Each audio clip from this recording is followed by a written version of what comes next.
नमस्कार साथियों, कैसे हैं आप सब। उम्मीद करता हूं बहुत अच्छे से होंगे। जैसा कि आज 26 जनवरी गणतंत्र दिवस है, तो आपको और आपके परिवार को ढेर सारी शुभकामनाएं मेरी तरफ से। और उम्मीद करता हूं कि अगले 26 जनवरी में आप जिस फील्ड में तैयारी कर रहे हैं वहां अपने मुख्यालय, ऑफिस या स्कूल, कॉलेज जो भी है वहां पहुंच करके ध्वजारोहण करने सौभाग्य प्राप्त करें। तो चलिए, आज का जो हमारा वीडियो है वो समाजशास्त्र की विषय वस्तु और समाजशास्त्र के प्रकार से संबंधित है। विषय वस्तु के अंतर्गत ये जानेंगे हम लोग कि आखिरकार समाजशास्त्र के अंतर्गत किस तरीके के उसका क्षेत्र क्या है, कैसे उसका अध्ययन किया जाता है। प्रकार के अंतर्गत हम ये जानेंगे कि समाजशास्त्र कितने प्रकार का होता है, ठीक है, और उससे कौन कौन से थिंकर्स जुड़े हुए हैं, उनके प्रमुख स्टेटमेंट्स क्या हैं, बुक्स क्या हैं, इसके बारे में हम जानेंगे। तो चलिए, समय न लेते हुए वीडियो को स्टार्ट करते हैं। देखिए, यहाँ हेडिंग दी हुई है समाजशास्त्र की विषय वस्तु। मोडवानी के अनुसार समाजशास्त्र एक इमारत या भवन के तरीके है, ठीक है। यानी कि इन्होंने तुलना समाजशास्त्र की किससे की है? एक मकान यानी एक भवन से की है। ये याद रखना, इम्पोर्टेंट क्वेश्चन है। अगस्ट काम्टे ने जो है इसी से संबंधित 2 पुस्तक लिखी हैं, सामाजिक स्थैतिकी, ठीक है, सोशल स्टैटिक्स, और सामाजिक गतिकी, सोशल डायनामिक्स, ठीक है। इंकल्स के अनुसार, इंकल्स की देखिए पुस्तक बहुत इंपॉर्टेंट है, व्हाट इज सोशियोलॉजी, में विषय वस्तु को 3 भागों में बांटा। याद रखना, समाजशास्त्र की विषय वस्तु को इंकल्स ने 3 भागों में विभाजित किया है। कौन कौन से हैं? पहला है देखिए ऐतिहासिक समाजशास्त्र, दूसरा आनुभाविक समाजशास्त्र, तीसरा विश्लेषणात्मक, ठीक है। ऐतिहासिक समाजशास्त्र के अंतर्गत इन्होंने समाजशास्त्र के इतिहास के बारे में जानकारी दी है, ठीक है।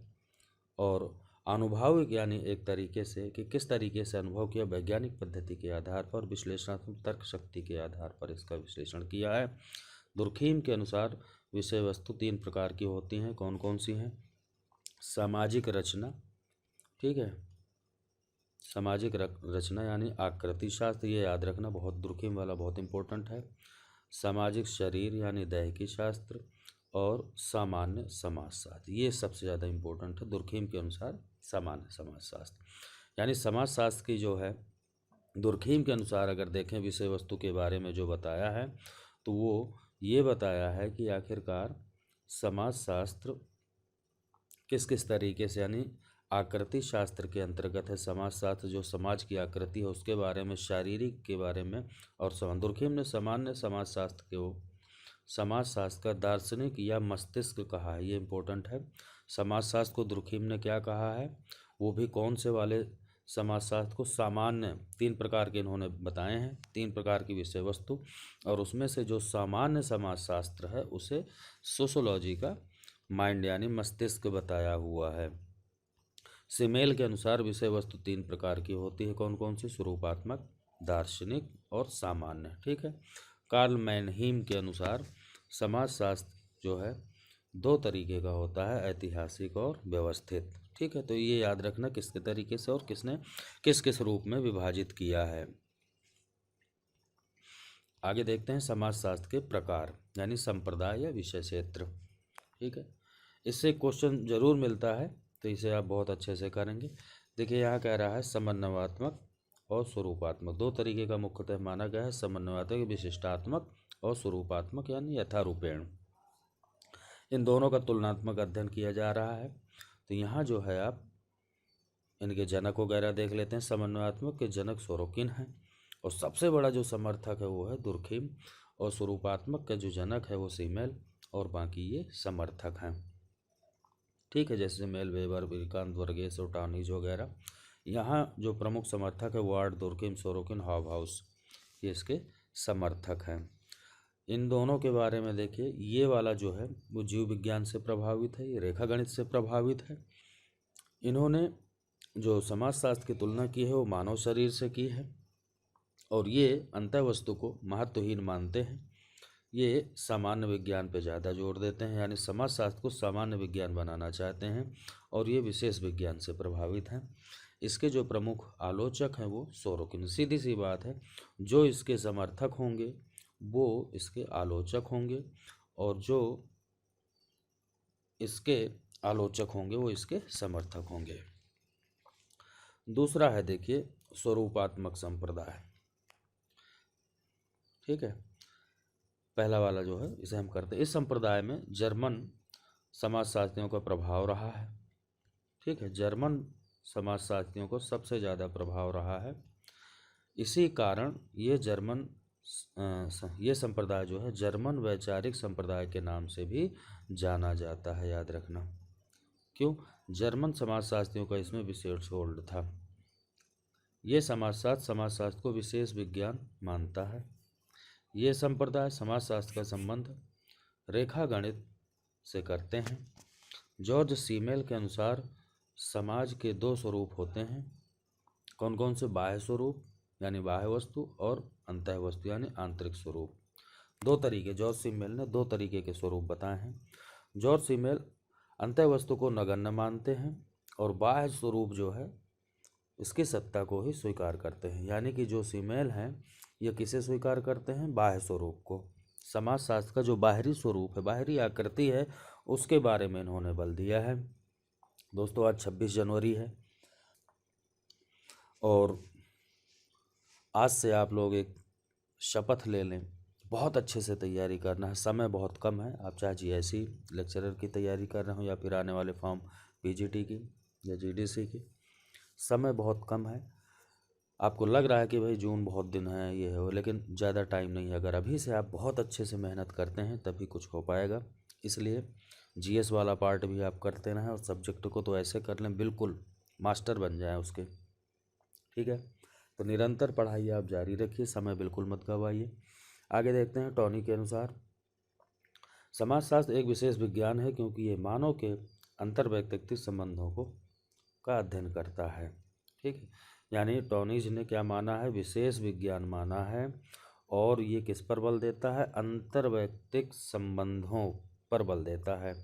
इसके जो है प्रमुख जो आलोचक हैं सोरोकिन और किशनर हैं। स्वरूपात्मक संप्रदाय की आलोचना यानी इस वाले संप्रदाय की जो आलोचना की गई है, किस आधार पर आलोचना की गई है? पहला है विशेष विज्ञान बनाने की दावा का जो दावा है इनका वो आधारहीन है। समाज के अंतर्गत वस्तु के स्वरूप कभी नहीं हो सकते। ठीक है, जैसा कि इन्होंने बताया है कि वस्तु के स्वरूप है वो कभी नहीं हो सकते। मानव विज्ञान बनाने का असफल प्रयास, यानी कोशिश की है मानव विज्ञान बनाने के लिए लेकिन असफल रहे। समाजशास्त्र द्वारा मानव का प्रत्यक्ष अध्ययन, इन्होंने कहा कि प्रत्यक्ष अध्ययन नहीं किया जा सकता जैसा कि इन्होंने किया है। ठीक है, अगला है वानविच के अनुसार इन्होंने साउथ अफ्रीका में जनजातियों का अध्ययन करके यह निष्कर्ष निकाला था। ये क्वेश्चन अक्सर आता है कि किस थिंकर ने साउथ अफ्रीका की जनजातियों का अध्ययन करके ये निष्कर्ष निकाला था। आगे देखते हैं समन्वयात्मक स्वरूप। ये प्राचीन संप्रदाय है।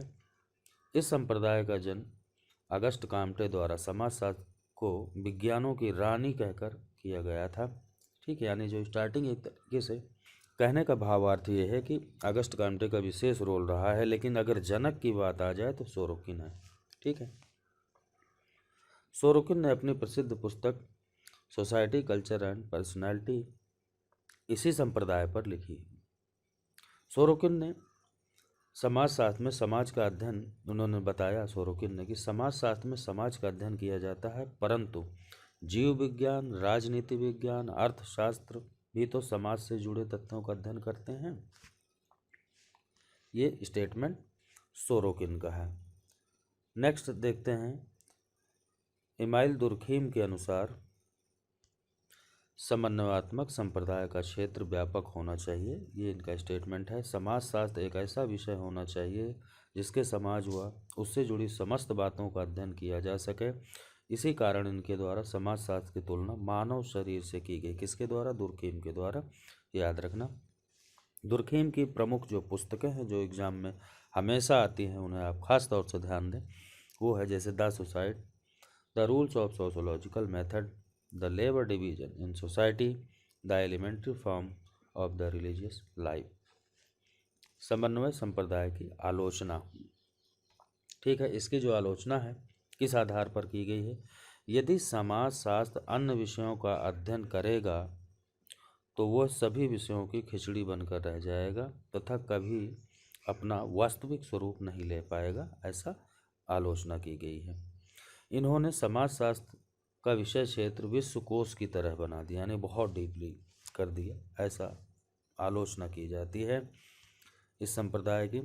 समाजशास्त्र सामाजिक विज्ञान है, जीव विज्ञान नहीं, यानी कि समाजशास्त्र जो है सिर्फ समाज से संबंधित है और जीव विज्ञान से संबंधित नहीं, ये बात कह करके इसकी आलोचना की गई है। तो दोस्तों, कैसा रहा वीडियो? अभी तक अगर आपने चैनल को सब्सक्राइब नहीं किया है तो प्लीज़ सब्सक्राइब ज़रूर कर लें और बेल आइकन को प्रेस कर लें आने वाले, जिससे सभी नोटिफिकेशन आपको मिलती रहे, और एक लाइक ज़रूर कर दें। वंदे मातरम। जय हिंद।